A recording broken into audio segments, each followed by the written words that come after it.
Today, we are going to talk about the post-apocalyptic action horror film, Silent Zone from the year 2025. The film opens not with a slow burn, but with an immediate violent explosion of chaos. This is the initial outbreak of the virus, an infection that rewires the brain, turning its victims into rabid, hyper-aggressive creatures known simply as ferals. The infection spreads like wildfire through terror and violence that leaves a trail of blood. We are introduced to our central figure, a young girl named Abigail. She's barely 5 years old. She is with her mother and her younger brother Lucas. The family had been preparing to evacuate the country, hoping to escape the spreading pandemic that has already begun to consume other cities. They are desperately trying to reach a departure gate to board a flight that will take them to their father, a commercial pilot who is currently abroad and believed to be safe. The mother is fiercely protective, but the ferals are everywhere, relentless and without mercy. In the ensuing panic, they are cornered against a wall. A feral lunges at the mother, and she is bitten deeply on the arm. The wound is severe, and the mother's fate is sealed. She manages to push her children away, screaming at them. Lucas, too young to understand, freezes. The infected mother, already beginning to lose her humanity, turns on her own son in a horrifying moment of instinctual hunger. Lucas is bitten and falls. Abigail is left alone, screaming. Her situation seems completely hopeless until a figure emerges from the chaos. A battle-scarred former soldier or police officer named Cassius. He is a man hardened by violence, his face etched with a grim resolve. He sees the terrified little girl, and in that instant makes a choice. He fights his way through the ferals to reach her, using a hunting knife in a brutal, efficient combat style. He scoops her up and carries her to safety, but he knows that the woman and the boy are no longer human. In a moment of brutal, heartbreaking necessity that will forever define their relationship, Cassius is forced to shoot Abigail's reanimated mother and brother right in front of her. The gunshots are deafening. Abigail's world shatters completely. She is orphaned and traumatized, but she is alive. Cassius carries the sobbing child into the uncertain world beyond. He has no plan, only the immediate instinct to protect the innocent life he has just saved. A full decade passes, and the world has changed irrevocably. The society we knew, the government, the economy, and all the comforts of modern life are gone, reduced to a post-apocalyptic wasteland. The cities are skeletal ruins, overgrown with weeds and haunted by the shuffling figures of the ferals. The wilderness is a dangerous no-man's land, where survival is a daily struggle. We now find Cassius and a teenage Abigail together, forming an unlikely but unbreakable father-daughter bond. They live a nomadic existence, constantly on the move, never staying in one place for more than a few days to avoid drawing the attention of the large packs of ferals that roam the countryside. Cassius has dedicated the last 10 years of his life to training Abigail. He has taught her everything he knows about survival, how to track animals, how to identify edible plants, how to build a fire without matches, and most importantly, how to fight. She is no longer the helpless little girl. She is a skilled and resourceful young woman, capable of handling a crossbow and a combat knife with deadly proficiency. She can read the landscape, anticipate danger, and act with a cold precision that belies her age. Their life is one of constant vigilance. Every noise, every shadow could be a threat.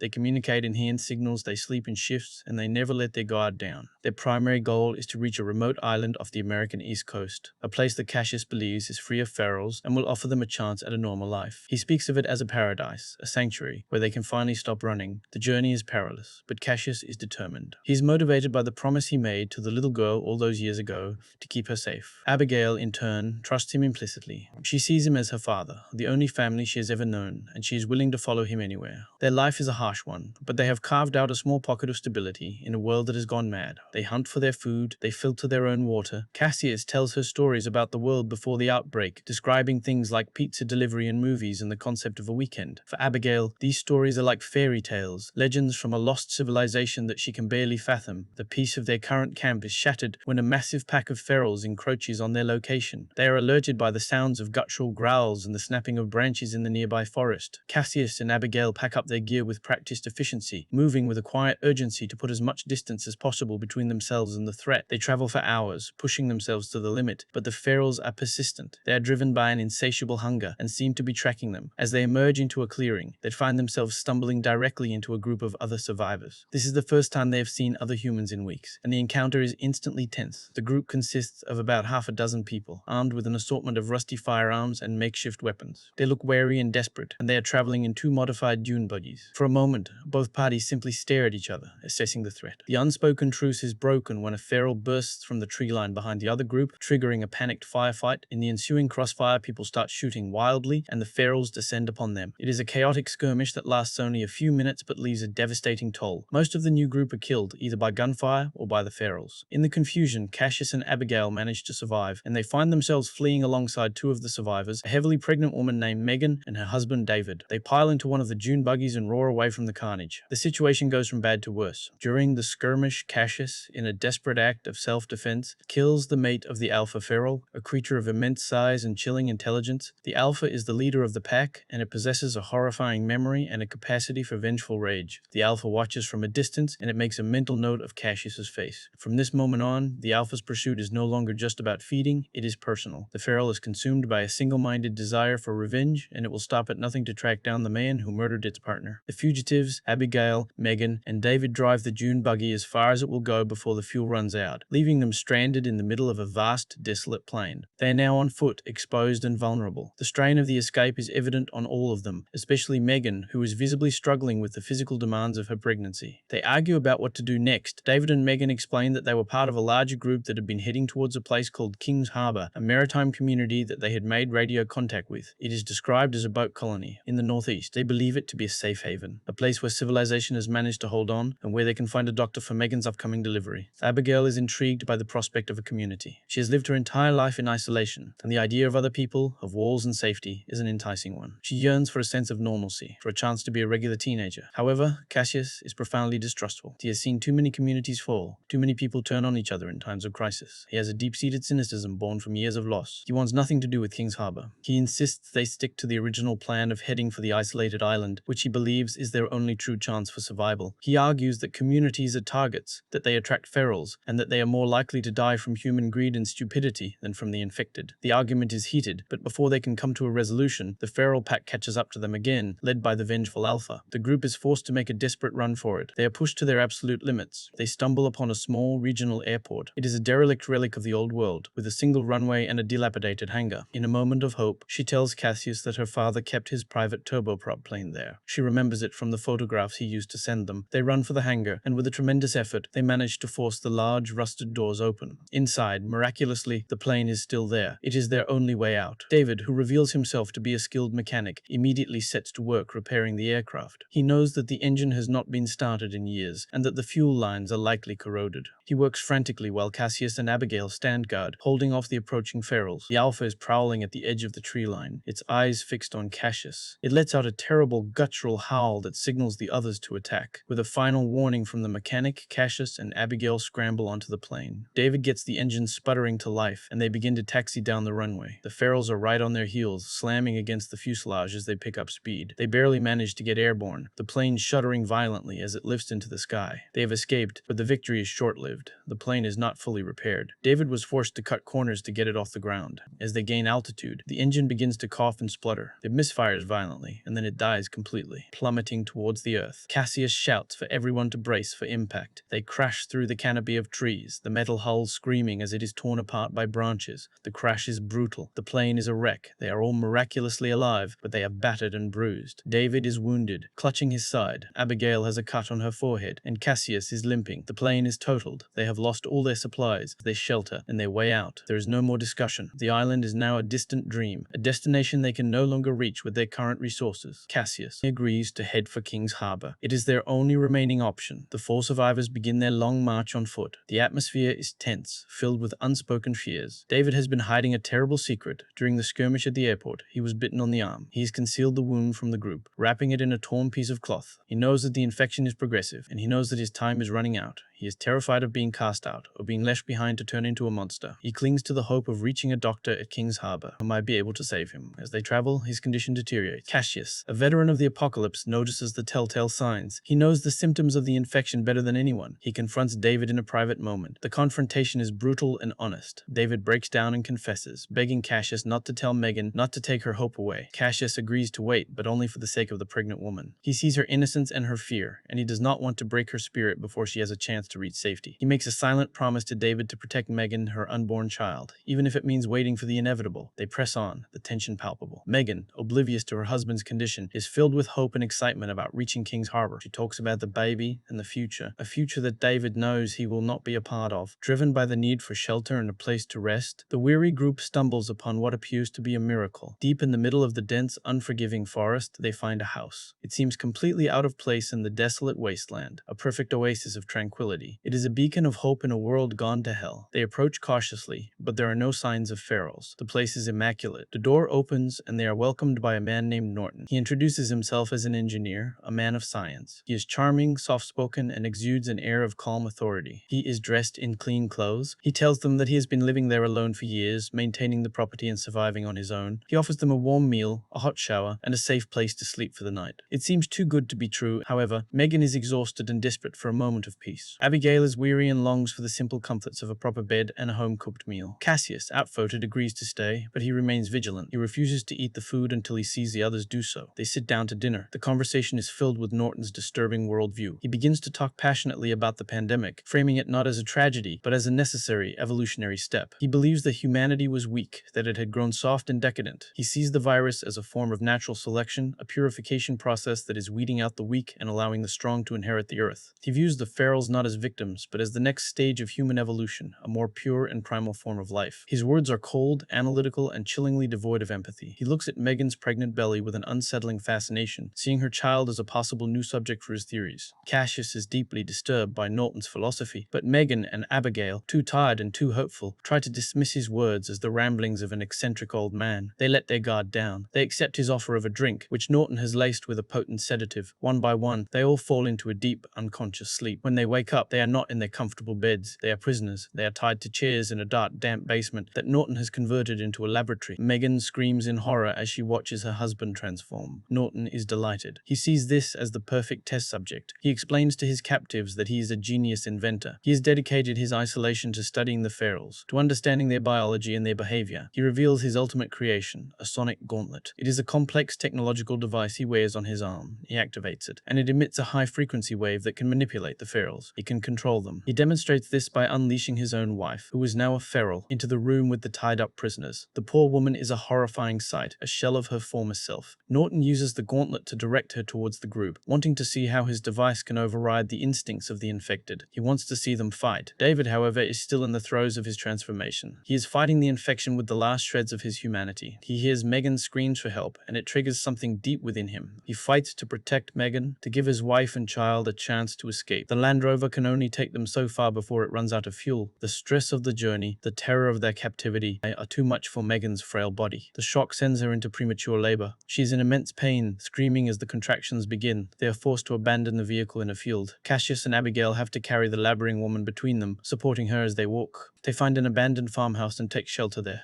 She gives birth to a baby girl. The infant is healthy. Megan looks at her daughter for a moment, and then she succumbs to her injuries. Cassius holds the new baby in his arms, a fragile symbol of life in a world of death. The pack of ferals pick up the scent of the newborn, and the chase resumes. After many more days of treacherous travel through the infected wilderness, Cassius, Abigail, and the newborn infant finally reaches the outskirts of the fabled King's Harbor. They have survived insurmountable odds, their perseverance rewarded by the sight of a genuine beacon of hope. The colony is a remarkable feat of post-apocalyptic engineering. It is not a single island, it is a floating fortress, protected by the natural barriers of the sea. They are spotted by lookouts on the outer perimeter and are cautiously waved in. After years of isolation and constant danger, they are finally inside a safe, organized community. They are given their own small cabin on one of the ships, a cramped but secure space where they can finally rest. A young local youth named Roderick to be their guide. Roderick is a friendly, energetic boy about Abigail's age. He has grown up in the colony and knows every nook and cranny of the floating city. He takes them on a tour of the facilities. They see the recycling systems that filter seawater into drinking water, the vertical gardens that grow vegetables and herbs, and the community kitchens that serve meals to the entire colony. Roderick is especially proud. He explains that they are prepared for a worst-case scenario. The entire outer ring of ships is rigged with high-power explosives, a self-destruct mechanism that can be detonated from the command center on the dam. He also shows them a secret escape tunnel, an old service access point that was built during the dam's construction. It leads from the heart of the colony out to a cliff face on the other side of the mountain, a hidden path to the outside world. He tells them that if the ferals ever breach the outer defenses, the colonists have a plan to blow the ships, kill as many of the creatures as possible, and then retreat through the tunnel to safety. Roderick invites her to a dance party that is being held that night. She reluctantly agrees.